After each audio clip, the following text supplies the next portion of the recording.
Hello and welcome back to KSP POV, where we play Kerbal Space Program in first person.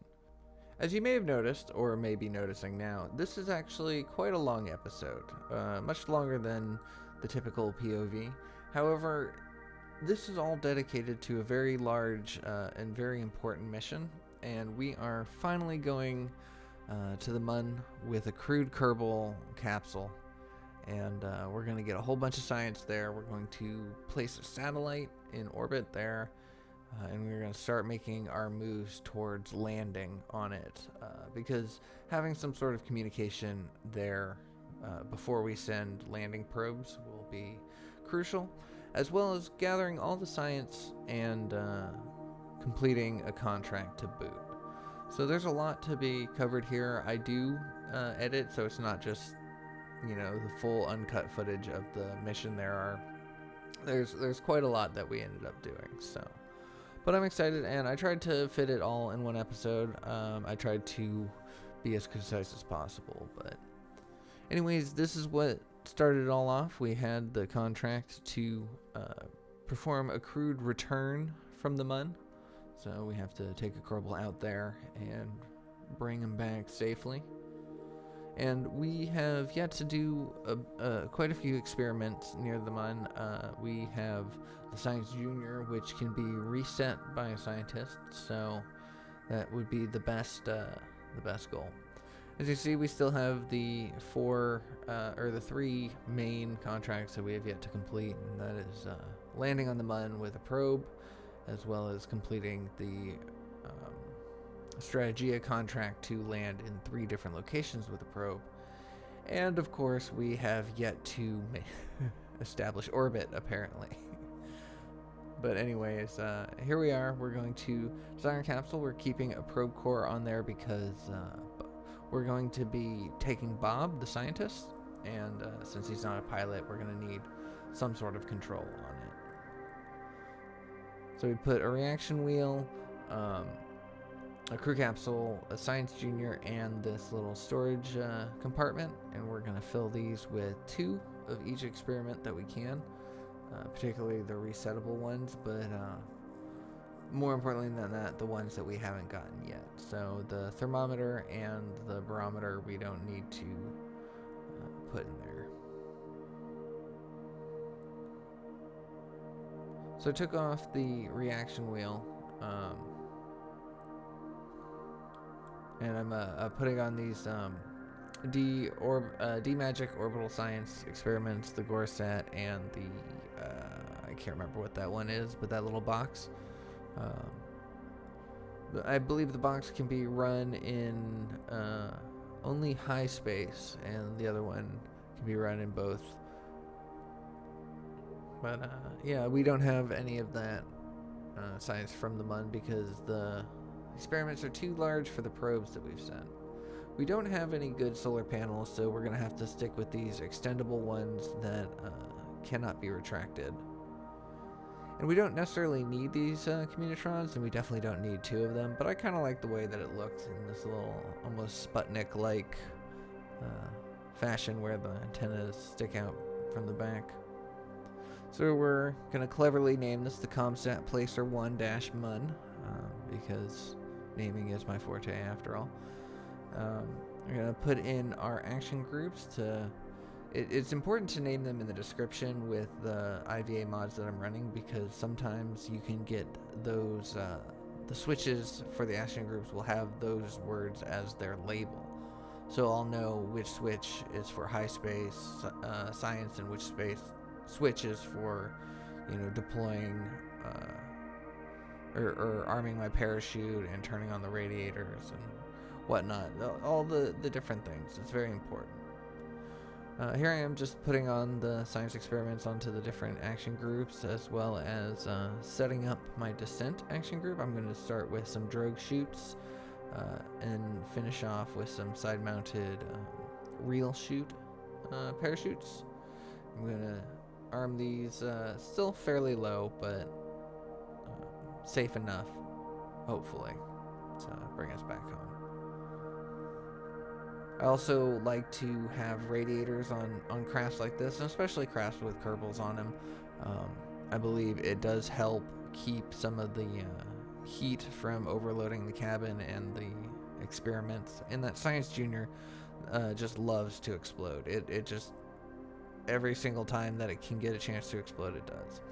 So I made this little probe satellite, communication satellite, and created it as a subassembly in the hopes to be able to place 3 or 4 of them at a time and create a full network in one go.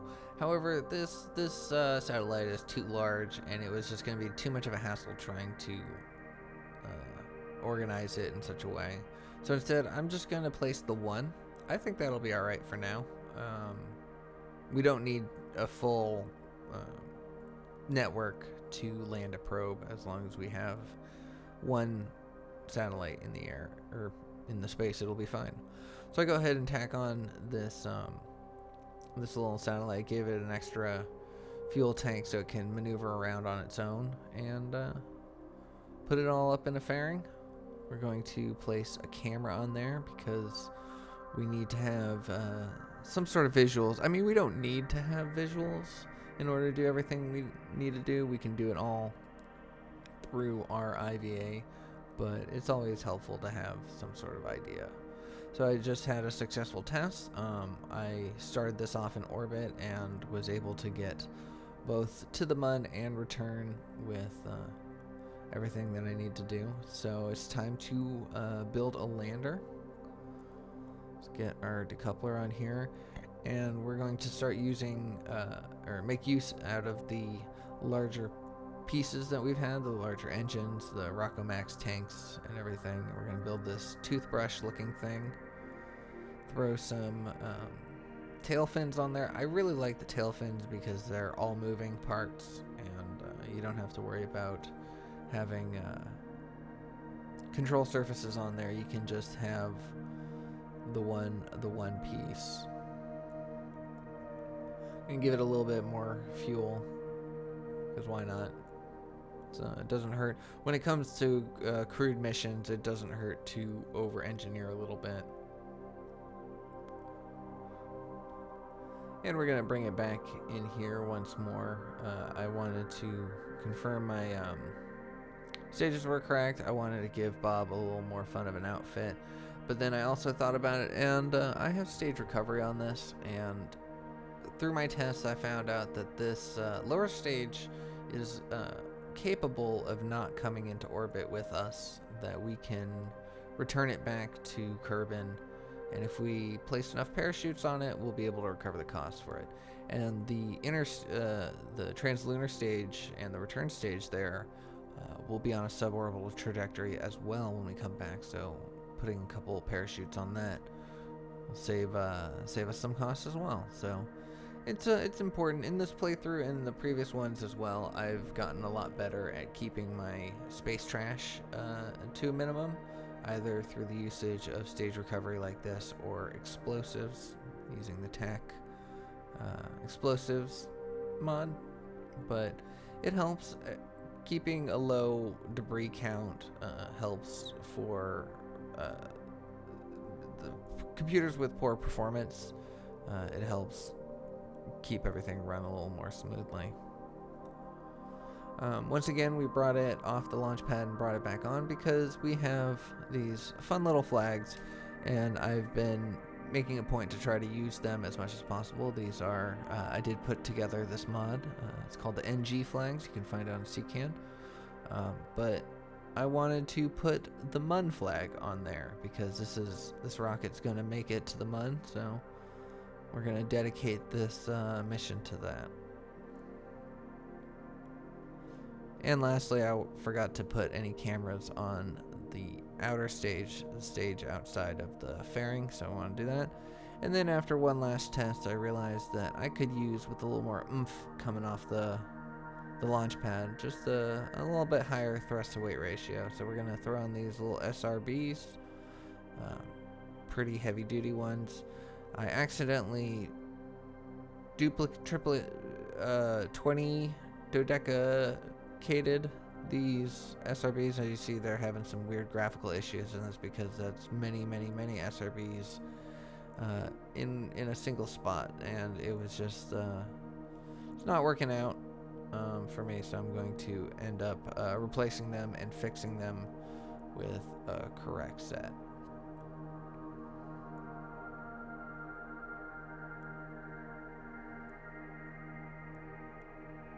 There we go. And just a new set fixes the problem, and we are going to be good to go. Let's just make sure our staging is correct. Let's throw on some Separatrons to push these boosters away from the rocket. Always a good idea. And make sure Bob Kerman is in the pilot seat, and let's get this on the launch pad. Alright, and we will have probe control room as a backup if we need to, but for the most part we're going to use the Starlex IVA capsule, or the Mach 1 capsule, but the Starlex IVA mode for this. And that gives us this beautiful, as they call, high-tech analog. So it's analog tech, these switches and gauges, physical non-screen version of the controls, but it's very high-tech. Like, you could do so much with this. This is just a little peek behind the curtain. I've recorded many episodes in advance, and so currently in my gameplay I am more advanced than we are here, and I'm reaching a point where I can start upgrading my technology to a little more high-tech digital things and whatnot. And I'm finding it hard to do so because these low-tech analog options just give me so much control. I've gotten so used to flying planes with them and rockets with them that it's almost hard to give that up and go to screens. But anyways, I talked through the setup. Let's go ahead and launch. We have steady liftoff, a nice thrust-to-weight ratio. We have a probe control capable of holding prograde and retrograde, so that's kind of all Bob needs. So we're going to go ahead and fast forward through the ascent, because this is no different than any other ascent, really. We have a clean staging of the for the boosters, but we can't see them from the camera position that we're in.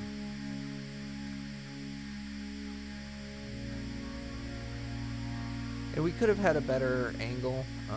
We're going still fairly straight up.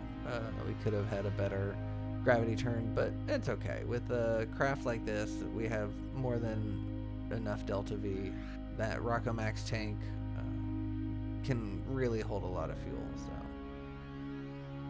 So we're going to go ahead and point ourselves horizontally and start circularizing our orbit.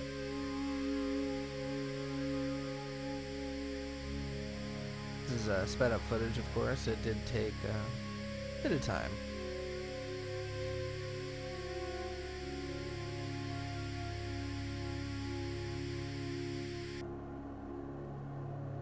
And just like that, we break the negatives, and we're coming up pretty high.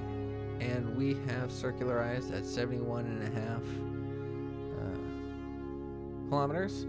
And we decided we only have 300 meters per second left, so we decided to stage off and let the Separatrons lower that periapsis, because it was only a 71, so the fact that it's heading retrograde is going to be enough to lower its periapsis back into the atmosphere, and we'll be able to recover that stage and the little bit of fuel that it has too.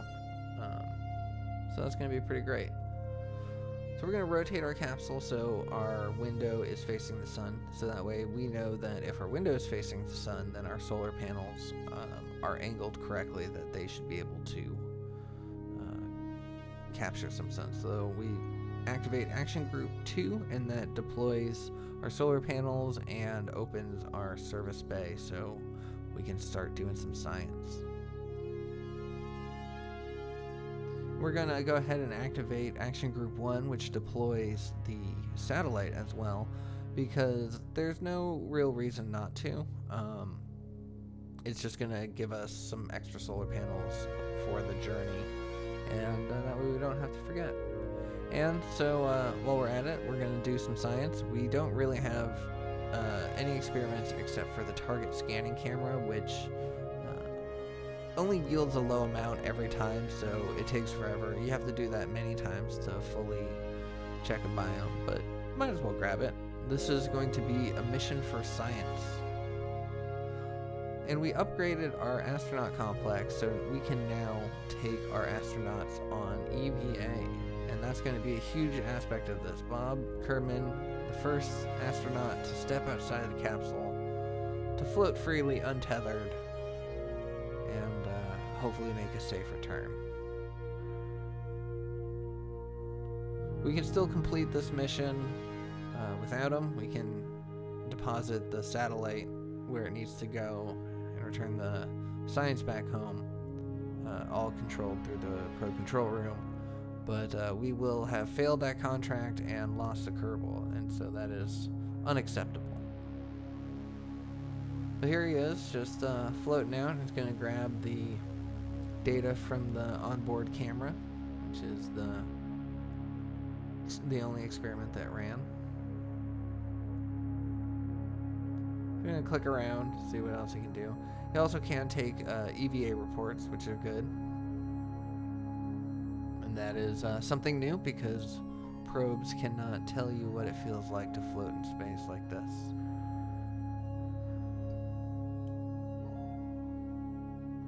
Take a couple screenshots, that's why the clouds went all funky there.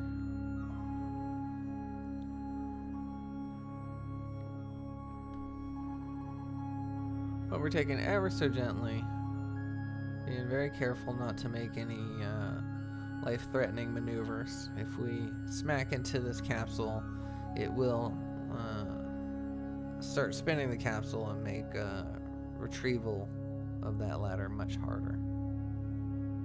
So just be careful. And just like that, we are safely back in the capsule. That's nice. We are in free IVA mode, so we're just kind of floating around until we decide to take our seat.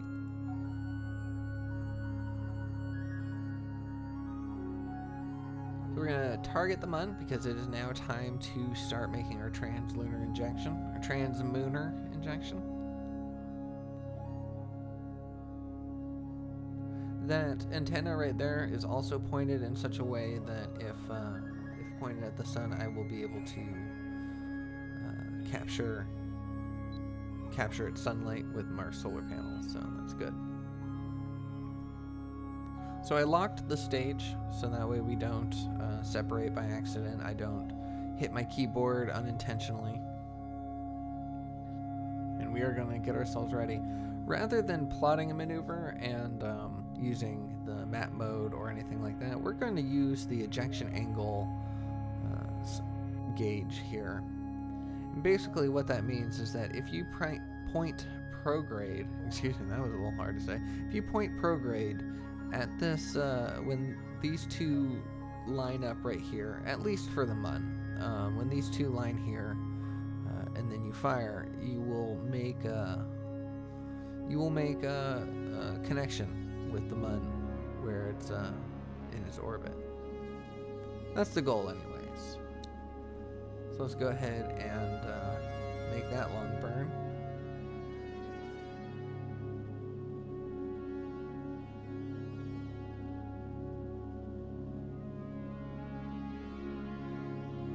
We're just gonna kind of sit here, keep an eye on everything.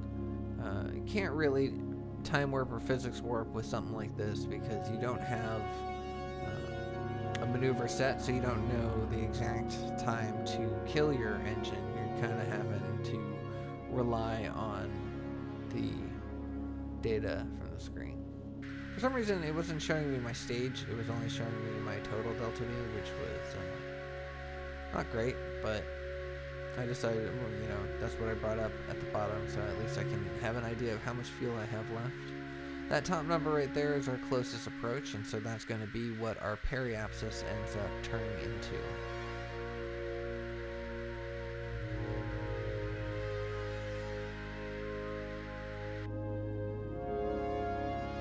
So now I want to aim for low space, so that way I can get both low space and high space science out of it. And so I believe for the mud, low space is 30 kilometers, might be 60, and min-miss might be 30. But either way, 30 kilometers will qualify. Under 30 kilometers will qualify for both celestial bodies. So why not take a low approach here?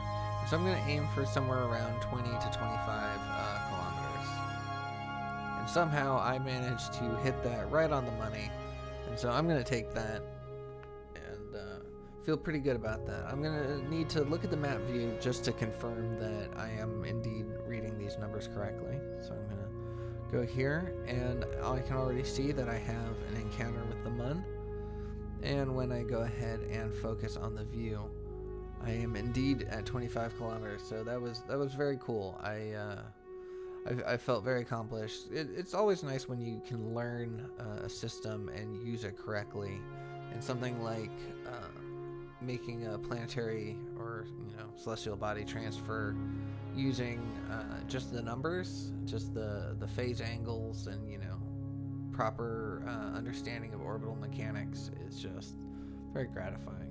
So I go ahead and plot in a capture burn with an apoapsis of about 900 kilometers, because our communication satellite should be able to handle that easily, and if we can get 3 out there at that height, at that orbit, then that will be more than enough to cover everything. And the satellite itself is going to be doing the final orbit adjustment. Bob is only going to drop into orbit long enough to place it, and then he's going to drop it off, and then he's going to head home and safely bring back the science, the craft, and himself.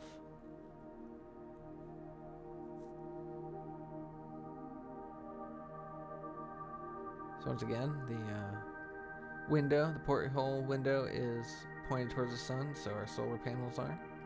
We can turn down the cabin lights for a little bit. We don't necessarily need to see everything.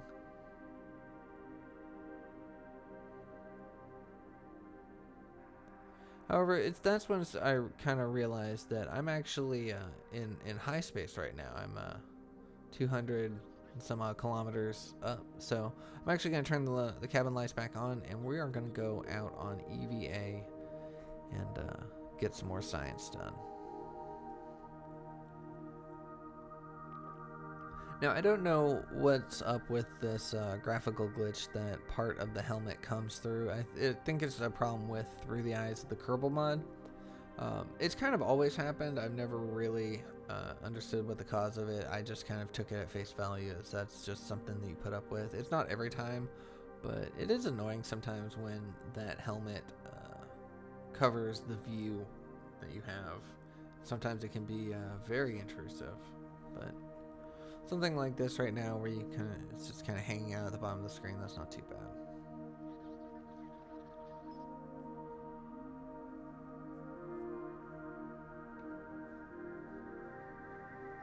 Let's go ahead and run the Science Junior. And with the Restock Plus Science Junior, it's very fun seeing all these little crystals and solar panels and a little squid and a sandwich. It's a very fun Science Junior.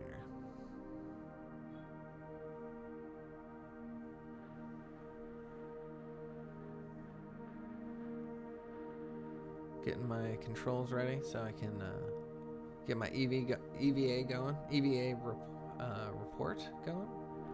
Don't want to click on anything else.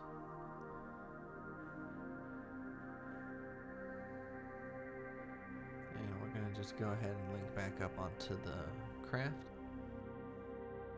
But then Bob realized that he is the very first Kerbal to ever be EVA'd in space, and Jeb had just recently made a milestone before that, and wasn't able to get any kind of shot for posterity of it. He's just stuck in the capsule to prove that he did. And so Bob decided to take a little photo for himself to prove to everyone that beautiful globe that they are on is indeed a globe, that Kerbals can live in the vacuum of space and look good while doing it. And as carefully as he went out, he returns back to the craft, realizing he forgot to pick up the data from the antenna experiment. So he's going to go ahead and grab that.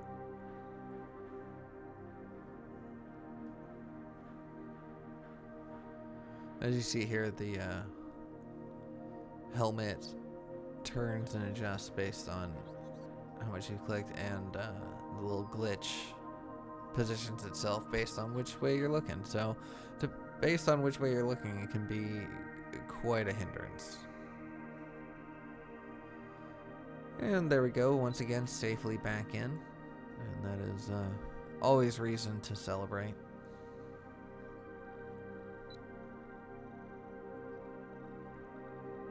And we're pointing ourselves retrograde so we can approach the Mun correctly. And thankfully we were already retrograde, and our antenna is pointed towards the sun, so that means our solar panels are getting plenty of charge, so that's good. And our retrograde shows us that once we get close enough to the Mun, it reveals itself on the camera.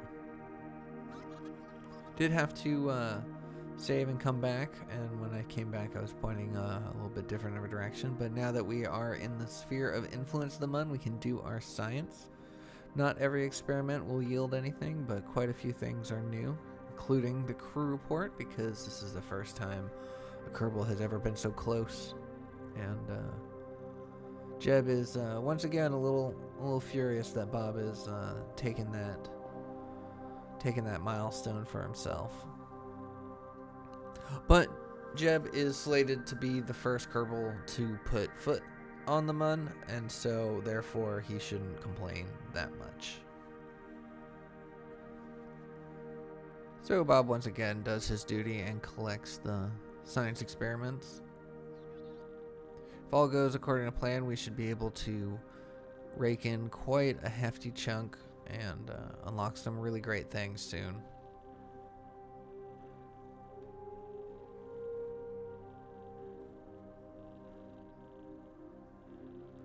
I've been really enjoying the strategia aspect of this. It adds a whole other level of complexity to this, but it also makes things a little bit easier in a sense. In most of my other POV playthroughs, at this point in time, we are kind of stuck dealing with tourist contracts.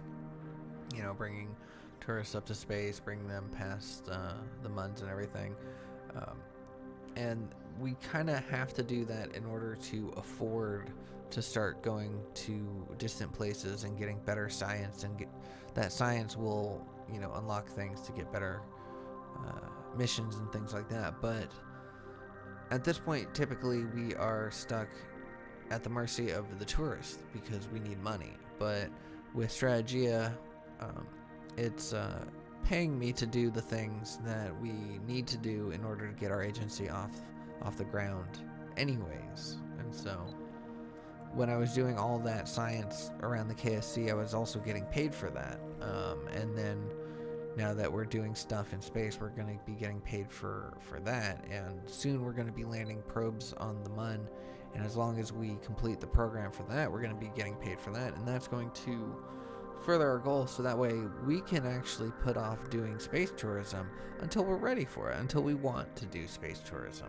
And you know, not to give too many peeks behind the curtain, but we do eventually get onto space tourism, and we do it in such a way that is something that we've never done before, and I'm very excited about that. But I don't want to give too many spoilers. But there's a really cool episode that will be coming up dealing with space tourism, and just a mission that is, you know, it just keeps you on the edge of your seat.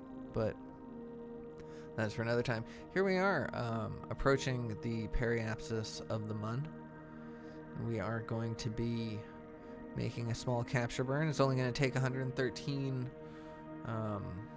meters per second. It's not too much. I believe I have my thrust turned down, but I can't remember. Either way, this burn's going to take a couple seconds because I don't like to do 1 second burns or 0.5 second burns. So if you find yourself having to do very, very small amount of time on your burns, it's always helpful to lower the thrust of your engines to make it a little bit longer of a burn, because then that gives you a little bit more precision. And here I am trying to hit the 999 mark. I got 998, so that was pretty good. So we're going to go ahead and do some low space science, and we actually have quite a few experiments that we can get here. That's quite a hefty chunk of science, so that's excellent. So let's go ahead and remove that node. We're going to go ahead and get Bob out once more to collect everything. We can actually run most experiments twice without having to collect it, but because we only have one Science Junior, we're going to need to collect that every single time. Otherwise, it will just overwrite the data of the previous one.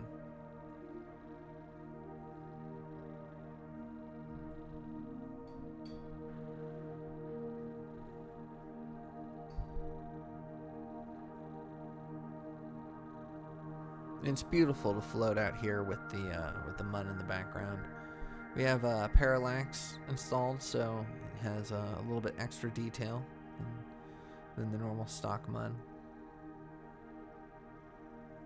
I should be reading these experiments, reading, what Bob thinks about floating only 25 kilometers from the surface of the mud.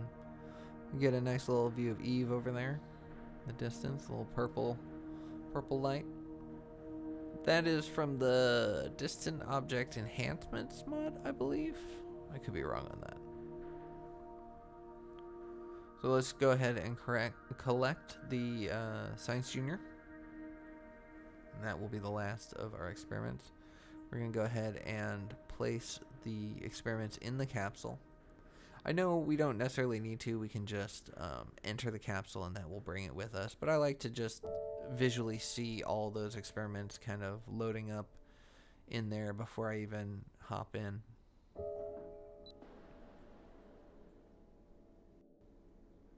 And with that, he enters his seat once more. And we are now on the return part of our journey. So now we need to drop off the satellite before we head out. Let's go ahead and get our camera focused on it so we can kind of get visuals to confirm that it did indeed separate. We're going to unlock our staging. Let's go ahead and stage. And it does put it to third person view, just automatically. We're going to have to head back on our own.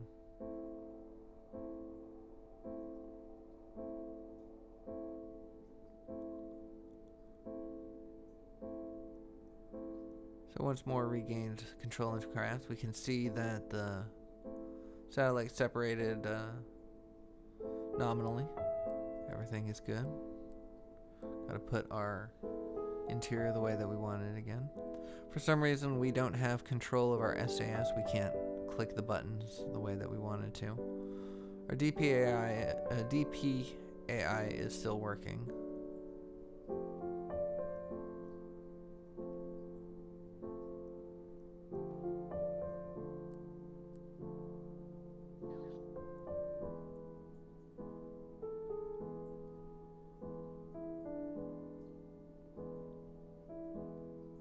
It's a little frustrating to start off the return mission with errors. Bob calls upon the mission control room to see if they can assist in it.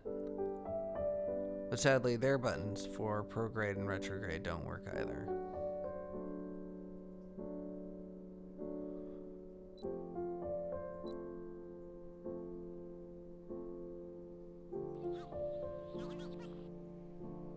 I, of course, let him know that and tell him that he is going to be on his own for controlling the ship and getting himself home.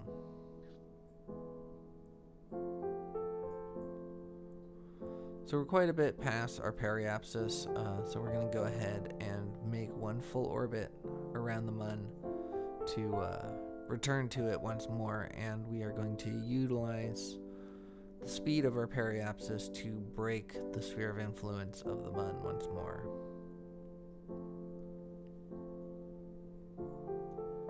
Even though he's facing his first technical problem with his craft, Bob is still quite excited about this mission. He's in his mind going over all the different experiments that he ran and collected and thinking about all the science he's going to be doing once he makes it back home. So here we are, passing our apoapsis, and we are now back on our way down to the periapsis. 4 more minutes.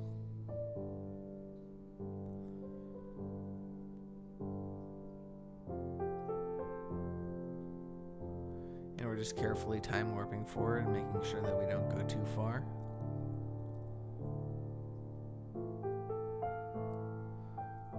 And close to 1 minute to periapsis, I go ahead and kill the time warp so I can rotate my craft to point prograde.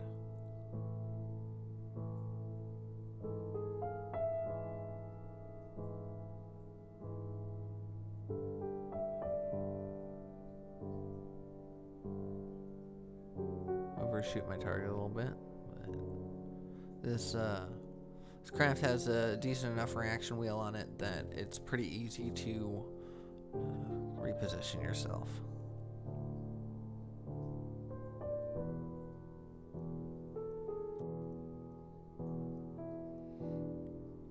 I target Kerbal in an attempt to see if I can utilize the phase angle to better send myself back, but I cannot, so it doesn't matter. We're just going to bring up our apoapsis until it escapes the sphere of influence.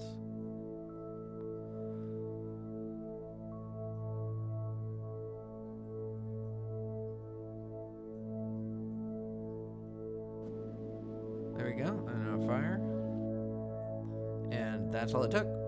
And I have escaped. I still have plenty of Delta V left. More than enough to return back home. We can actually return back home very safely and easily by capturing and lowering our apoapsis into a circularized orbit before even descending down into the atmosphere.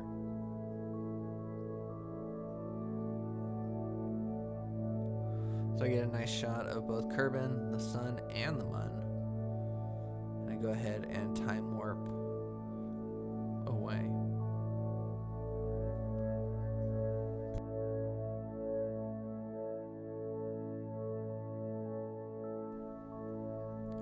I have a nice wide orbit here. It would have been more efficient if my apoapsis was on the other side, but since I didn't circularize my orbit to begin with, I'm kind of at the mercy of where my periapsis was. But that's okay. Like I said again, we have more than enough Delta V. We only need 295 Delta V to make this maneuver that we have plotted here. And that's going to bring our periapsis down to 73 kilometers. And then from there, that's only going to take 300, and we still have well over 1,000, so we'll have more than enough. I keep saying more than enough, but that's the problem with over-engineering, is you have more than enough. But yeah, we're going to bring our apoapsis down, we're going to get a nice circularized orbit, and then we're going to land. And if everything goes right, if Bob can keep a hold of this craft, we'll bring him home safely.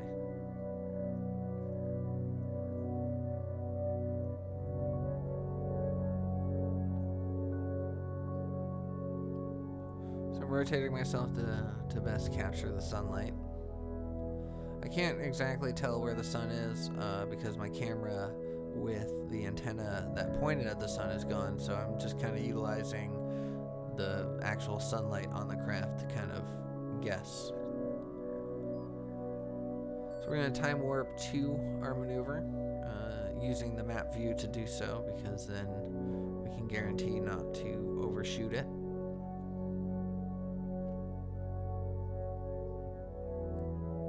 And at 3 minutes to the mark, it kills the time warp. We're going to position ourselves retrograde. And at 8 seconds to the node, we're going to go ahead and fire.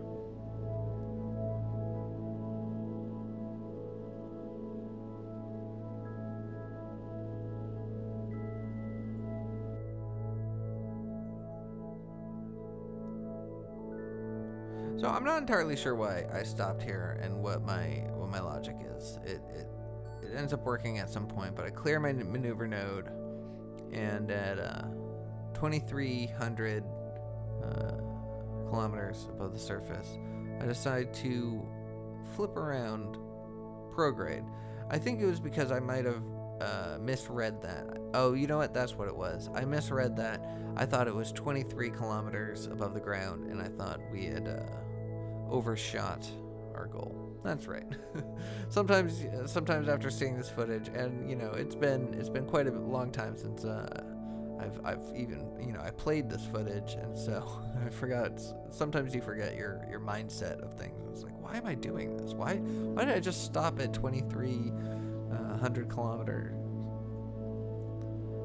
As you see here, we easily bring our periapsis down to 143 kilometers. Then we drop it down a little bit lower until we're at a cool 72.7.1. Who's counting? 72 kilometers above the surface is well enough that when we go and capture and lower our apoapsis now, even if we drop down a little bit lower, we're not going to be in danger of having too low of a periapsis that our re-entry is too dangerous. So I'm going to go ahead and fast forward through the lowering of the apoapsis, as you see here at 22 seconds to the node. I'd go ahead and fire. We have 860 some odd delta V, and it's lowering pretty well. So I'm just going to go ahead and skip forward to the 240 mark and just kind of show you where we're at when we finish things up.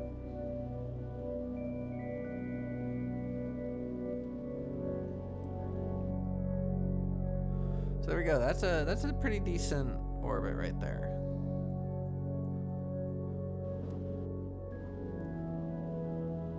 Can make it even better. And now we are going to be returning. We're going to lower this to about 42 kilometers. I should have plotted this a little bit better. I could have plotted this to land a little closer to the KSC. I could make sure that I was landing in the daylight. You know, I didn't know what kind of inclination I was at. I could have gone back to the KSC and picked up a contract, because I believe we have a contract available that a Kerbal just needs to adjust their inclination to be at a certain inclination and then adjust it to another thing. I could have come back to the KSC to see if I had actually I could qualify for that, but I didn't. Instead, I was just so excited to get Bob home that I just made a return burn wherever I thought possible. So that is where we're at, but that's okay because we are at a low enough orbit that we should be fine. Now it's just a matter of coming through the atmosphere and surviving. And if you're a longtime viewer of my channel, you may know that this music does not mean good things. As you can see from the nav ball, I'm whipping around a little bit, don't have the best amount of control.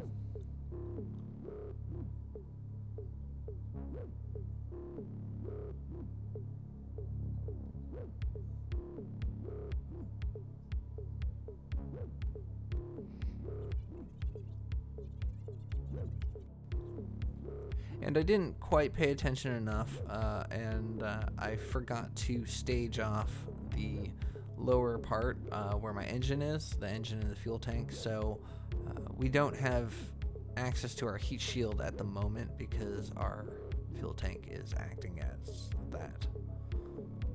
Not the best. Could be worse. It is, if I were to have remembered, then I could use the engines to slow down a little bit, but by the time I realized that, it's far too late for that.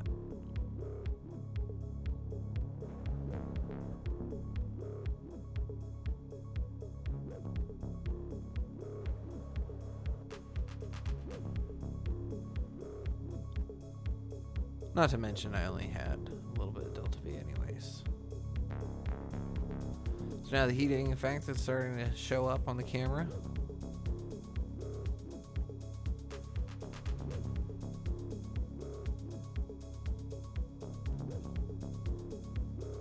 We are only just now starting to get into the thick of it.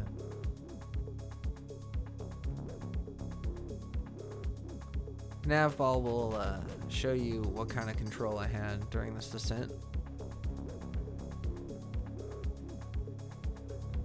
And the heat gauges will show you what kind of danger I'm in.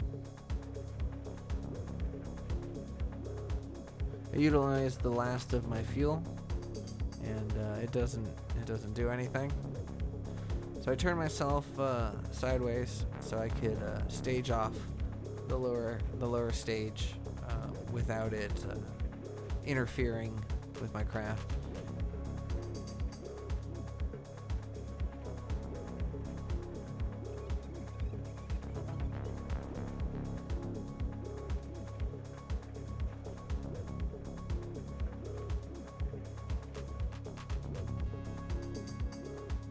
It freezes up here a little, and I'm quite worried. And I realized that my adjustment to get the lower stage off didn't actually work. What I thought I had staged it, I had not.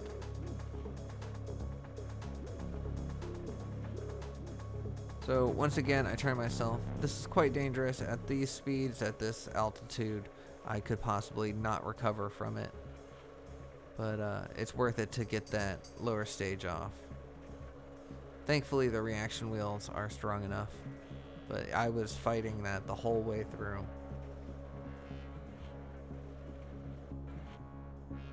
And we can see, I mean, I shouldn't have looked at third person to see this, but I just needed to confirm once again because the camera wasn't showing me. I did place my cameras in the best position on this craft. Need to learn from those mistakes sometimes. Just taking a quick peek at my stage recovery, and I had recovered a couple pieces, but it was not an appropriate time to do that because I was starting to heat up a little too much to start paying attention to other stuff. And then I started tumbling. And fighting me every step of the way, this craft was. And Bob is just a scientist. He's not cut of the same cloth as Jeb and Valentina, and when a craft starts going sideways, he is only minorly qualified to handle it. Thankfully, we have radiators on this, and so I think that's also acting partially as a heat shield because we are currently coming down sideways. And I think that's helping.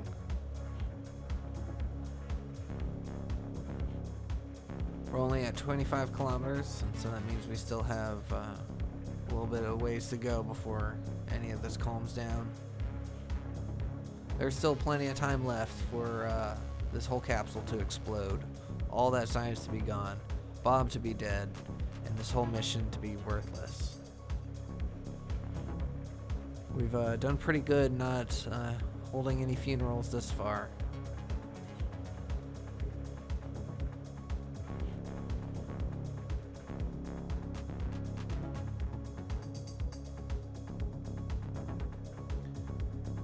And with that, the heat starts to dissipate a little bit. Not not as bright, not as strong. The heat gauges are going down. And then we see out of the camera the flames all but dissipate.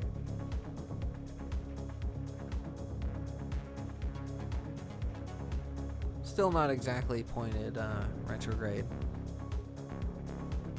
That's okay, our heat shield is no longer necessary.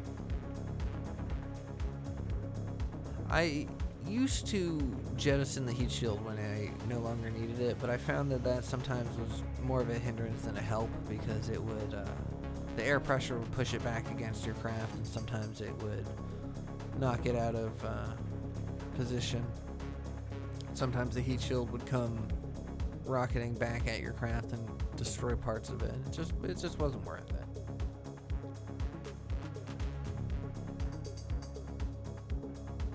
Alright, at about 7 kilometers, we are on a downwards trajectory.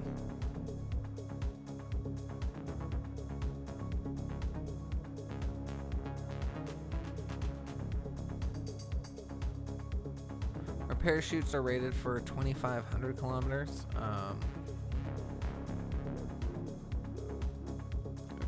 Excuse me, 2,500 meters.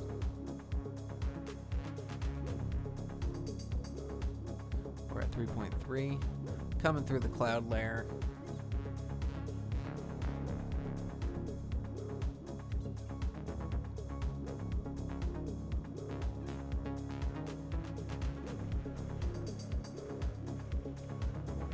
And at 1.7 kilometers, everything freezes up. I start to panic, but I see the parachutes open, and those are the drug chutes, and then our regular chutes pop open, and we know that we are going to be coming down slower. Whether or not it's safe enough, we'll see soon, but whenever you see those parachutes, you can finally breathe a sigh of relief.